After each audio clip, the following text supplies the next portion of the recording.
सबको जय मसीह की। Bible stories Hindi YouTube channel पर आप सबका स्वागत है। आज मैं आपको दाऊद के राज्य अभिषेक के बारे में बताने वाली हूँ, जिसका वर्णन आपको शमूएल की पहली पुस्तक और उसके 16 अध्याय में 1 वचन से 14 वचन तक देखने को मिल जाएगा। इससे पहले प्रियो कि हम वीडियो को शुरू करें, आप हमारे Bible stories Hindi YouTube channel को सब्सक्राइब करना और बेल आइकन को दबाना ना भूलिएगा। तो आइए प्रियो, हम वीडियो को शुरू करते हैं। यह उस समय की बात है जब इज़राइल पर राजा शाऊल राज्य किया करता था। राजा शाऊल इज़राइल का पहला राजा था। अपने शासन के शुरुआती समय में राजा शाऊल ने परमेश्वर की आज्ञाकारिता और भय में कार्य किया, लेकिन कुछ समय के बाद वह घमंड से फूल गया और उसने ऐसे पाप किए जो यहोवा की दृष्टि में बुरे थे। उस समय इज़राइल में नबी के रूप में शमूएल नबी रहता था।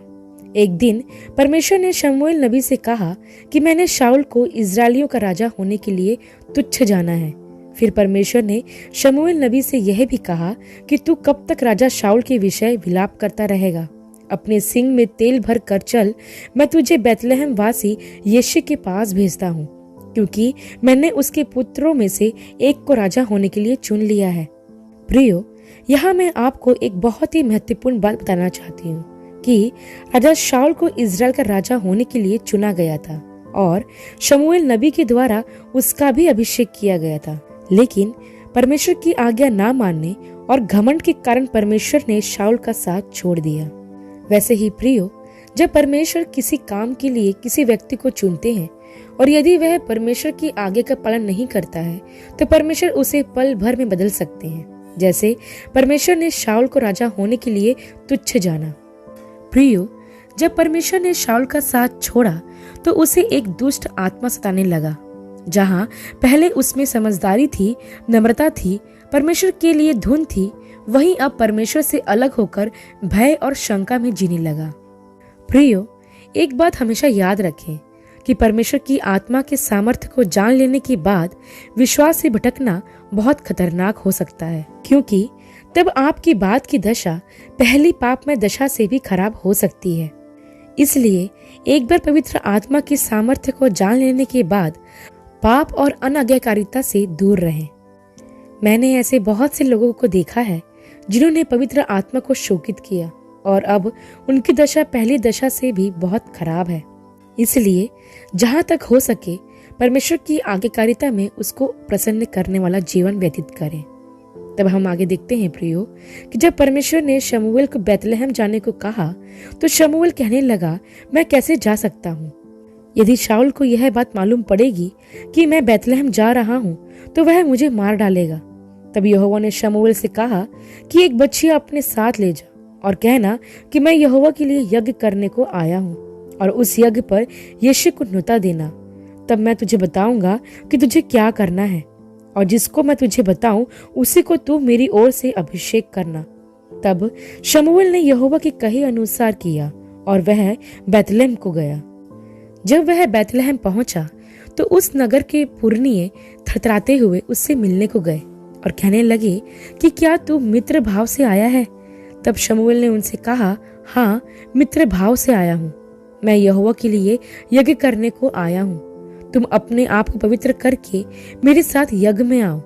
तब शमूएल ने यिशै और उसके पुत्रों को पवित्र करके यज्ञ में आने का न्योता दिया।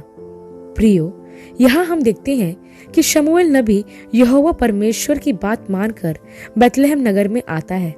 यद्यपि यहाँ आने से पहले उसके मन में इस बात का डर था कि शाऊल को यदि यह मालूम पड़ गया कि वह बैतलहम क्यों जा रहा है तो वह उसे घात कर डालेगा। लेकिन परमेश्वर ने उसके भय को दूर किया और शमूएल ने भी यहोवा के वचन के अनुसार किया और बैतलहम जाकर मित्र भाव से यहोवा का काम किया। प्रियो, यहाँ हम ध्यान दें कि हमें यहोवा का काम हमेशा ही मित्र भाव से करना है। यहोवा द्वारा दिया गया कार्य हमें मेल मिलाप व प्रेम भाव से ही करना चाहिए, ताकि हम परमेश्वर की योजनाओं को पूरा कर सकें, जैसे शमूएल नबी ने किया।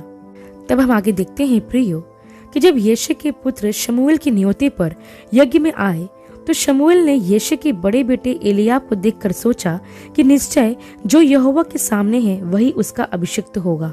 परंतु यहोवा ने शमूएल से कहा, ना तो उसके रूप पर दृष्टि कर और ना उसके शरीर की ऊंचाई पर, क्योंकि मैंने उसे अयोग्य जाना है।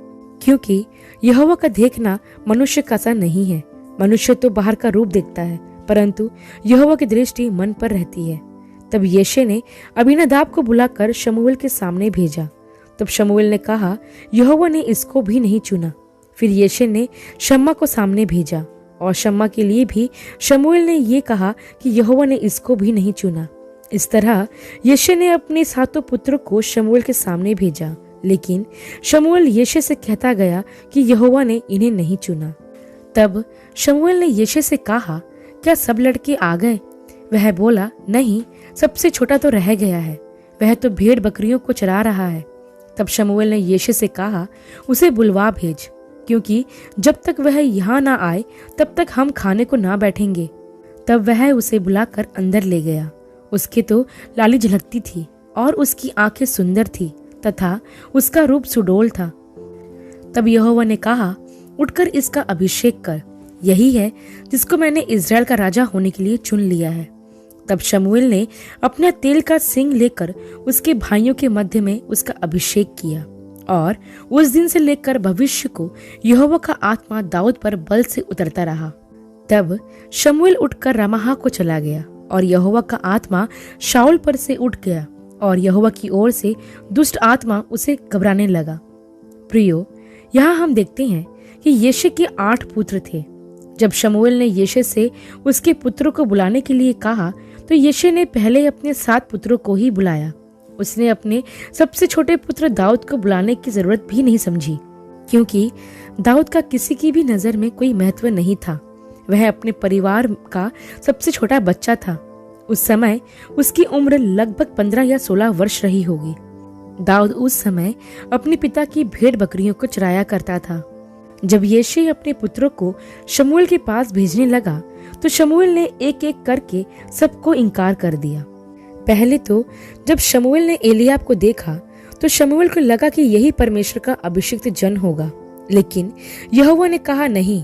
प्रभु ने शमूएल से कहा कि तू उसके बाहरी रूप को न देख। और तब हमें यह सुंदर वचन मिलता है कि मनुष्य तो बाहरी रूप को देखता है, परंतु यहोवा की दृष्टि मन पर रहती है। यहाँ हम ध्यान दें प्रियो कि यहोवा ने मस्तिष्क की नहीं, हृदय की बात की है। प्रियो, शमूएल नबी एलियाब के ऊंचे कद और सुडौल शरीर को देखकर यह सोचने लगा था कि यही यहोवा का चुना हुआ जन होगा। लेकिन परमेश्वर यहोवा ने शमूएल से कहा कि तू सिर्फ उसके बाहरी रूप को देख रहा है, लेकिन मेरी दृष्टि मन पर रहती है। प्रियो, परमेश्वर ऐसे ही लोगों की तलाश करता है जिनके हृदय परमेश्वर के प्रति पूरी तरह से समर्पित होते हैं। जब दाऊद का राज्य अभिषेक हुआ उस समय वह जवान भी नहीं हुआ था। वह अपने से बड़े भाइयों से ज्यादा होशियार भी नहीं था। वह सारा दिन सारंगी बजाया करता था और परमेश्वर के लिए गीत गाया करता था। परमेश्वर ने देखा कि दाऊद के हृदय में उसके प्रति प्रेम व भक्ति थी। परमेश्वर ने देखा कि दाऊद का हृदय शुद्ध है और उसमें कुछ भी कपट नहीं है। परमेश्वर ने पूरे इज़राइल में देखा कि वह कौन है जो उसे प्रेम करता है। तो परमेश्वर को एक किशोर अवस्था वाला छोटा लड़का मिला और परमेश्वर ने उसका अभिषेक किया। प्रियो, आज परमेश्वर पूरे देश में ऐसे ही जवान लड़के और लड़कियों को ढूंढ रहा है जिनका हृदय शुद्ध है, ताकि वह उनका अभिषेक करके उनका इस्तेमाल कर सके। परमेश्वर चाहते हैं कि जवानों को उनकी जवानी की अवस्था में चुनकर उनको प्रशिक्षित करें और एक लंबी सेविकाई के लिए उनका इस्तेमाल करें। योएल नबी की पुस्तक और उसके 2 अध्याय के 28 वचन में लिखा है कि अंत के दिनों में मैं सब प्राणियों पर अपना आत्मा उंडेलूंगा। तुम्हारे बेटे बेटियां भविष्यवाणी करेंगे और तुम्हारे पुरनिये स्वप्न देखेंगे और तुम्हारे जवान दर्शन देखेंगे। हाँ प्रियो, परमेश्वर जवान लड़के और लड़कियों के द्वारा अपनी योजना को पूरा करना चाहता है। वह ऐसे जवानों को ढूंढ रहा है जो परमेश्वर से प्रेम रखते हैं और जो परमेश्वर के प्रति पूरे समर्पित हों, जिनका मन इस संसार की मोह माया में नहीं लगा। वे जवान जिनके मन में यहोवा के लिए धुन रहती है। परमेश्वर ऐसे ही जवानों को अभिषेक करके अपनी बड़ी योजना को पूरा करना चाहता है। मैं आपको बताना चाहती हूँ कि आज के बहुत से जवान अपनी युवावस्था में संसार की अभिलाषाओं की ओर आकर्षित हो चुके हैं, जिस युवावस्था में उन्हें परमेश्वर की सेवा करना चाहिए था, उस समय में आज के जवान दुनिया की अभिलाषाओं में खो गए हैं और परमेश्वर से दूर हो गए हैं। चाहे लड़के हो या लड़की, इन्होंने अपने जीवन के यौवन को परमेश्वर के लिए नहीं बल्कि अपने ही लालसाओं को पूरा करने के लिए उपयोग किया। बाइबल में लिखा है कि जवान अपनी जवानी में अपने सृजनहार को स्मरण करे और उसी को स्मरण करके सब काम करे। लेकिन आजकल के जवानों में परमेश्वर के लिए कोई प्रेम नहीं है। वे केवल दुनिया की चीजों से प्रेम करते हैं। लेकिन प्रियो, परमेश्वर आज भी ऐसे जवानों को ढूंढ रहा है जिनका हृदय दाऊद के जैसे साफ हो और जो अपने संपूर्ण हृदय से परमेश्वर से प्रेम करते हों।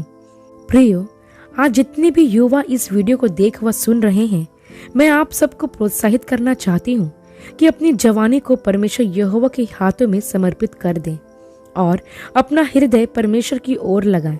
वह आपका अभिषेक करना चाहता है, वह आपको अपनी महिमा के लिए इस्तेमाल करना चाहता है, वह आपको और आपके वंश को आशीष देना चाहता है। इसलिए आज ही अपने आप को प्रभु को समर्पित कर दीजिए। प्रभु आपके द्वारा अपने महान कार्य को करेगा। एक और बात प्रियो, जो इस घटना में हमें सीखने को मिलती है कि जब शमूएल ने दाऊद का अभिषेक किया, उस समय से परमेश्वर का आत्मा दाऊद पर बल से उतरता रहा। अर्थात जब शमूएल ने उसका अभिषेक किया, तब दाऊद आत्मा से परिपूर्ण होने लगा। परमेश्वर ने दाऊद को राजा होने के लिए चुना था और राजा के रूप में दाऊद को तैयार करने के लिए परमेश्वर ने उसे आत्मा से भरा। वैसे ही प्रियो, जब परमेश्वर हमें अपनी सेवा के लिए बुलाते हैं तो वह हमें अपनी आत्मा से भरते हैं और वह आत्मा हमें उन कामों को करने की सामर्थ्य देता है जिन्हें करने के लिए परमेश्वर ने हमें बुलाया है। जैसा प्रभु यीशु ने अपने चेलों से कहा था कि जब पवित्र आत्मा तुम पर आएगा तब तुम सामर्थ्य पाओगे। हाँ प्रियो, परमेश्वर हमें अपना आत्मा देना चाहता है ताकि उस आत्मा की सामर्थ्य से हम शैतान का सामना कर सकें। प्रियो, याद करें कि जब प्रभु का आत्मा दाऊद पर उतरा तो वह गोलियत का सामना करने से भी नहीं डरा। वैसे ही प्रियो, परमेश्वर का आत्मा इस संसार के गोलियत का सामना करने की सामर्थ्य प्रदान करता है ताकि हम उसे हरा सके। प्रियो, हमारी तरह दाऊद भी सामान्य परिवार में पैदा हुआ। उसने कभी नहीं सोचा था कि वह कभी राजा बनेगा, लेकिन परमेश्वर ने उसे चुना और उसे राजा बनाया। वैसे ही प्रियो, परमेश्वर आपको भी स्वर्ग स्थानों का राजा बनाना चाहता है। वह आपसे ऐसा काम करवाना चाहते हैं जिसके बारे में आपने कभी सोचा भी नहीं होगा। हो सकता है कि आपको लग रहा हो कि मैं तो एक साधारण मनुष्य हूँ, मुझ में कोई योग्यता नहीं है, मैं दूसरों से बेहतर नहीं हूँ या मैं परमेश्वर के लायक नहीं हूँ।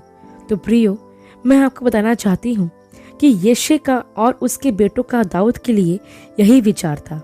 उन्हें लग रहा था दाऊद तो अभी छोटा है, नादान है, नासमझ है, वह कैसे राजा बन सकता है।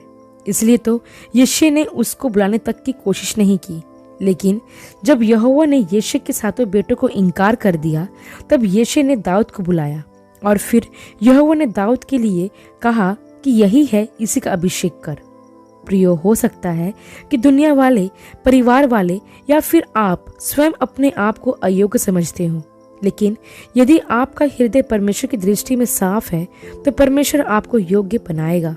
क्योंकि वचन में लिखा है कि परमेश्वर ने जगत के मूर्खों को चुन लिया कि ज्ञानियों को लज्जित करें, और परमेश्वर ने जगत के निर्बलों को चुन लिया है कि बलवानों को लज्जित करें। और परमेश्वर ने जगत के नीचों और तुच्छों को, वरन जो है भी नहीं, उनको भी चुन लिया कि उन्हें जो है व्यर्थ ठहराए। प्रियो, आप कभी अपने आप को मूल्यहीन ना समझें। परमेश्वर की दृष्टि में आप अनमोल हो और परमेश्वर आपका उपयोग अपनी बड़ी महिमा के लिए कर सकता है। अंत में मैं आपको बताना चाहती हूँ प्रियो, कि दाऊद परमेश्वर के मन के अनुसार एक व्यक्ति था। दाऊद की तरह शाऊल भी अभिषिक्त था और आत्मा से भरा गया था। शाऊल ने शुरुआत भी अच्छी की थी, इसलिए परमेश्वर ने उसके सफल होने के लिए सब कुछ दिया। लेकिन अंतर क्या था? अंतर हृदय का था। शाऊल का हृदय परमेश्वर के साथ ठीक नहीं था और इसलिए परमेश्वर ने शाऊल को त्याग कर दाऊद को राजा बनाया।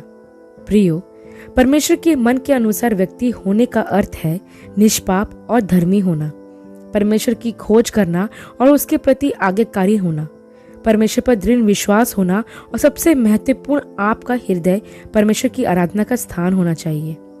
दाऊद की तरह दिल से परमेश्वर की आराधना करने वालों को परमेश्वर आज खोज रहा है। परमेश्वर आपको राजा बनाना चाहते हैं। क्या आप तैयार हैं? आशा करती हूँ प्रियो, दाऊद के राज्य अभिषेक पर किया गया यह अध्ययन आपके लिए आशीषमय रहा होगा।